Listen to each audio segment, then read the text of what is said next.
माँ शारदा की प्रेरणा स्वयं सहाय। कार्तिक महात्म का सुनाऊं आज 20वां अध्याय। अब राजा पृथु ने पूछा, हे देव ऋषि नारद, इसके बाद युद्ध में क्या हुआ तथा वह दैत्य जलंधर किस प्रकार मारा गया, कृपया मुझे वह कथा सुनाइए। नारद जी बोले, जब गिरिजा वहां से अदृश्य हो गई और गंधर्वी माया भी विलीन हो गई, तब भगवान वृषभध्वज चैतन्य हो गए। उन्होंने लौकिकता व्यक्त करते हुए बड़ा क्रोध किया और विस्मित मना जालंधर से युद्ध करने लगे। जालंधर शंकर के बाणों को काटने लगा, परंतु जब काट न सका तब उसने उन्हें मोहित करने के लिए माया की पार्वती का निर्माण कर अपने रथ पर बांध लिया। तब अपनी प्रिया पार्वती को इस प्रकार कष्ट में पड़ा देख लौकिक लीला दिखाते हुए शंकर जी व्याकुल हो गए। शंकर जी ने भयंकर रौद्र रूप धारण कर लिया। अब उनके रौद्र रूप को देख कोई भी दैत्य उनके सामने खड़ा होने में समर्थ न हो सका और सब भागने छिपने लगे। यहाँ तक कि शुंभ निशुंभ भी समर्थ न हो सके। शिवजी ने उन शुंभ निशुंभ को श्राप देकर बड़ा धिक्कारा और कहा, तुम दोनों ने मेरा बड़ा अपराध किया है। तुम युद्ध से भागते हो और भागते को मारना पाप है। इससे मैं तुम्हें अब नहीं मारूंगा, परंतु गौरी तुमको अवश्य मारेगी। शिवजी के ऐसा कहने पर सागर पुत्र जलंधर क्रोध से अग्नि के समान प्रज्वलित हो उठा। उसने शिवजी पर घोर बाण बरसाकर धरती पर अंधकार कर दिया। तब उस दैत्य की ऐसी चेष्टा देखकर शंकर जी बड़े क्रोधित हुए तथा उन्होंने अपने चरणांगुष्ठ से बनाए हुए सुदर्शन चक्र को चलाकर उसका सिर काट लिया। एक प्रचंड शब्द के साथ उसका सिर पृथ्वी पर गिर पड़ा और अंजन पर्वत के समान उसके शरीर के 2 खंड हो गए और उसके रुधिर से संग्राम भूमि व्याप्त हो गई। शिव आज्ञा से उसका रक्त और मांस महारौरव में जाकर रक्त का कुंड हो गया तथा उसके शरीर का तेज निकलकर शंकर जी में वैसे ही प्रवेश कर गया जैसे वृंदा का तेज गौरी के शरीर में प्रविष्ट हुआ था। जलंधर को मरा देख देवता और सब गंधर्व प्रसन्न हो गए। ओम नमो भगवते वासुदेवाय। 20वां अध्याय समाप्त। जय श्री राधे। कार्तिक की कहानी। 2 सास बहुएं थी। कार्तिक मास आया तो सास बोली, मैं कार्तिक स्नान के लिए तीर्थ जाना चाहती हूँ। बहू बोली, मैं भी चलूंगी। सास बोली, तू अभी बहुत छोटी है, अभी मुझे जाने दे। सासू तीर्थ गई तो बहू कुमार के से 35 कुंडे ले आई। रोज एक कुंडा भर कर रखती। उधर गंगा में सासू जी की नथ गिर गई।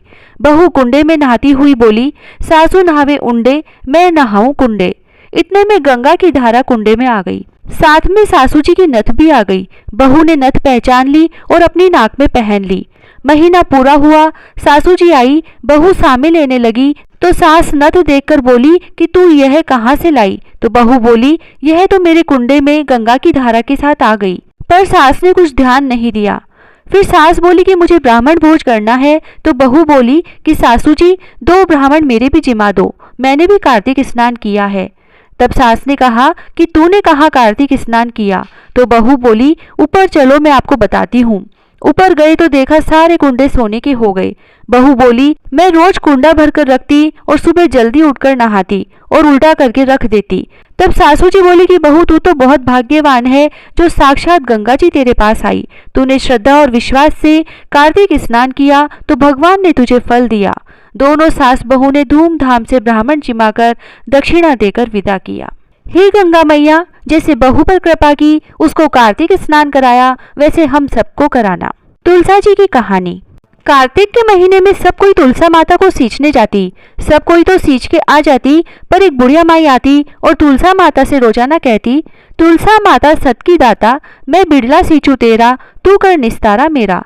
तुलसा माता अड़ुआ दे, लडुआ दे, पीतांबर की धोती दे, मीठा मीठा ग्रास दे, बैकुंठ का वास दे, चटके की चाल दे, पटके की मौत दे, चंदन का काठ दे, झालर की झिनकार दे, साई का राज दे, दाल भात का जीवन दे, 11 का दिन दे, कृष्ण का कांधा दे। इतनी बात सुनकर तुलसा माता सूखने लगी। भगवान ने पूछा कि तुम्हारे पास तो इतनी औरतें आती हैं, तुम्हें जिमाती है, गाती हैं, तो भी तुम कैसे सूखने लगी? तुलसा माता ने कहा कि एक बुढ़िया माई आती है जो रोजाना इतनी बात कहकर जाती है। मैं और तो सब कुछ दे दूंगी, पर आप कृष्ण जी का कांधा कहाँ से दूंगी? थोड़े दिन बाद बुढ़िया माई मर गई। सब कोई उसको उठाने लगे, पर वह इतनी भारी हो गई कि उठे ही नहीं। सब कोई कहने लगे कि पाप घाट की माला फेरती थी जिससे इतनी भारी हो गई। भगवान बूढ़े ब्राह्मण का रूप धारण करके आए। सबसे पूछने लगे कि इतनी भीड़ क्यों हो रही है। सब बोले, एक बुढ़िया मर गई है, पापनी थी इसीलिए किसी से नहीं उठती। तब भगवान बोले कि इसके कान में मुझे एक बात कहने दो तो यह उठ जाएगी। सबने कहा, तू भी अपने मन की निकाल ले। भगवान ने जाकर उसके कान में कहा, बुढ़िया माई तू बिड़ला सींचे मेरा, मैं करूँ निस्तारा तेरा। बुढ़िया माई अड़ुआ ले गड़ुआ ले, पीताम्बर की धोती ले, पटके की मोत ले, मीठा मीठा ग्रास ले, बैकुंठ का वास ले, चटके की चाल ले, चंदन का काठ ले, झालर की झिनकार ले, साई का राज ले, दाल भात का जीमन ले, कृष्ण का कांधा ले। इतना सुनते ही बुढ़िया माई हल्की हो गई। भगवान उसे कांधे पर ले गए और उसकी मुक्ति हो गई। हे तुलसा माता, जैसा उसकी मुक्ति करी ऐसा हमारी करियो, जैसा उसको कांधा दिया वैसे सबको दियो। लपसी तपसी की कहानी। एक लपसी था, एक तपसी था। तपसी तो भगवान की तपस्या करता। लपसी रोजाना 1.25 सेर का हलवा बनाकर भगवान को भोग लगाकर टाली हिलाकर जीम लेता। एक दिन दोनों में झगड़ा हो गया। लपसी बोला मैं बड़ा, तपसी बोला मैं बड़ा, क्योंकि मैं भगवान की तपस्या करता हूँ। नारद जी बोले कि तुम्हारा फैसला मैं करूँगा। दूसरे दिन तपसी नहाकर आने लगा तो नारद जी ने 1.25 करोड़ का मुंदड़ा तपसी के आगे गिरा दिया। उसने आंख खोलकर देखा तो मुंदड़ा पड़ा था। उसने उठाकर पैर के नीचे दबा लिया और तपस्या करने लगा। उधर लपसी ने 1.25 सेर का हलवा बनाकर भगवान को भोग लगाकर टाली हिलाकर जीम लिया। इतने में नारद जी आए और दोनों को अपने पास बैठाया। दोनों पूछने लगे कि कौन बड़ा है। नारद जी ने तपसी से कहा कि अपना पांव हटा। पांव हटाते ही मुंदड़ा निकला। तब नारद जी बोले कि मुंदड़ा चुराने से तेरी तपस्या भंग हो गई है, इसीलिए लपसी बड़ा है। तपसी कहने लगा कि मुझे मेरी तपस्या का फल कैसे मिलेगा। नारद जी बोले कि तेरी तपस्या का फल कार्तिक नहाने वाली देंगी। सब कहानी कहकर तेरी कहानी नहीं कहेंगी तो कार्तिक का फल तुझे हो जाएगा। धोती देकर अंगोछा नहीं देंगी, सीधा देकर दक्षिणा नहीं देंगी, ब्राह्मण जिमाकर दक्षिणा नहीं देंगी, दीवा चास कर हाथ न जोड़े तो तेरा पुण्य होगा। कपड़ा दे के बटन न लगावे, दाहिने हाथ नाड़ा बांधे तो सबका फल तुम्हें हो जाएगा। और इतना कहकर नारद जी चले गए। लपसी को फल लपसी ने हो जो, तपसी को फल तपसी ने हो जो, माँ की कथा कहानी को फल माँ ने हो जो। पीपल पटवारी की कहानी। एक गुजरी थी। उसने अपनी बहू से कहा कि तू दूध दही बेच के आ। वह बेचने गई तो रास्ते में औरतें पीपल पटवारी सींच रही थी। उनको सींचता देखकर बहू ने पूछा कि तुम यह क्या कर रही हो। औरतें बोली कि हम पीपल पटवारी सींच रही हैं, इससे अन्न और धन होता है, 12 वर्ष का बिछड़ा हुआ पति मिल जाता है। बहू बोली, ऐसी बात है तो तुम तो पानी से सींचती हो, मैं तो दूध से सींचूंगी। अब तो गुजरी बहू रोजाना दूध दही बेचने ही नहीं जाती। वह रोजाना दूध तो पीपल में और दही पटवारी में सींचती। सास दूध दही का दाम मांगती तो कह देती कि महीना पूरा हो जाने पर दे दूंगी। कार्तिक का महीना पूरा हो गया, पूनम का दिन आया। बहू पीपल पटवारी के पास जाकर बैठ गई।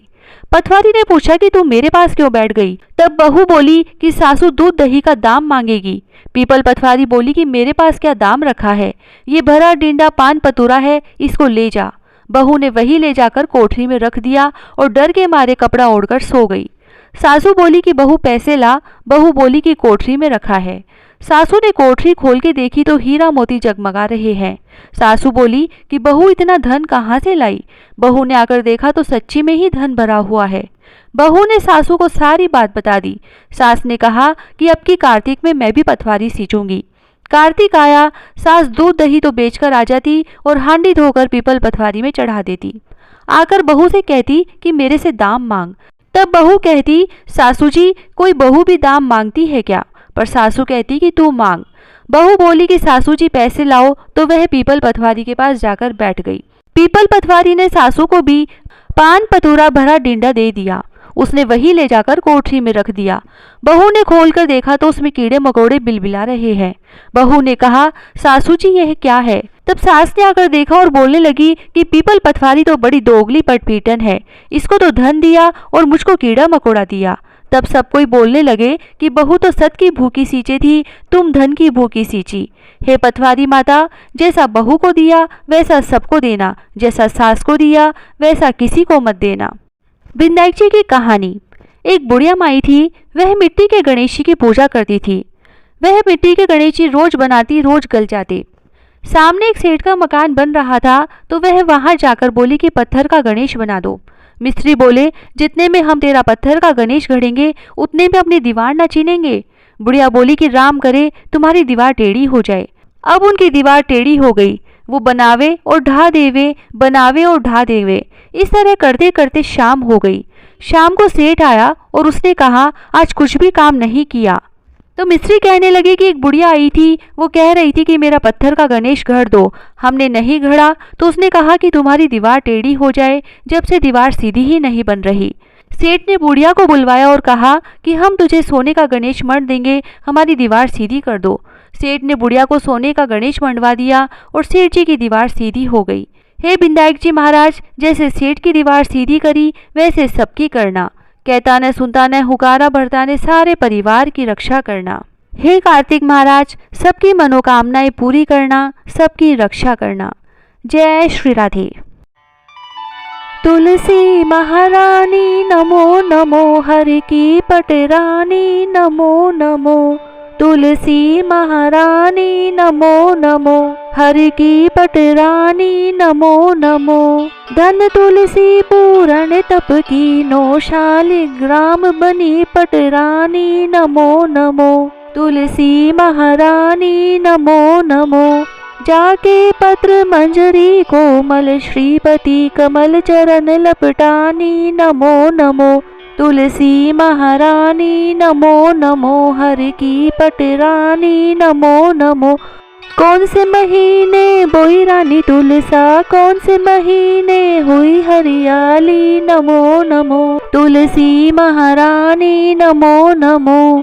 कौन से महीने हुई तेरी पूजा, कौन से महीने हुई पटरानी नमो नमो। तुलसी महारानी नमो नमो। आषाढ़ मास बोई रानी तुलसा, सावन मास हुई हरियाली नमो नमो। तुलसी महारानी नमो नमो। कार्तिक मास में हुई तेरी पूजा, मंगसिर मास हुई पटरानी नमो नमो। तुलसी महारानी नमो नमो। धूप दीप नैवेद्य आरती, पुष्पन की वर्षा बरसानी नमो नमो। तुलसी महारानी नमो नमो। 56 भोग 3600 व्यंजन, बिन तुलसा हरि एक न मानी नमो नमो। तुलसी महारानी नमो नमो। जो तुलसी को सवेरे गाए, श्री कृष्ण के दर्शन पाए नमो नमो। तुलसी महारानी नमो नमो। जो तुलसी को दोपहर में गाए, खीर खांड का भोग लगाए नमो नमो। तुलसी महारानी नमो नमो। जो तुलसी को सांझ में गाए, श्री कृष्ण की आरती उतारे नमो नमो। तुलसी महारानी नमो नमो। जो तुलसी को रात में गाए, श्री कृष्ण के चरण दबाए नमो नमो। तुलसी महारानी नमो नमो। सभी सखी मैया तेरो यश गावे, भक्ति दान दीजिए महारानी नमो नमो। तुलसी महारानी नमो नमो। तुलसी महारानी नमो नमो, हर की पटरानी नमो नमो।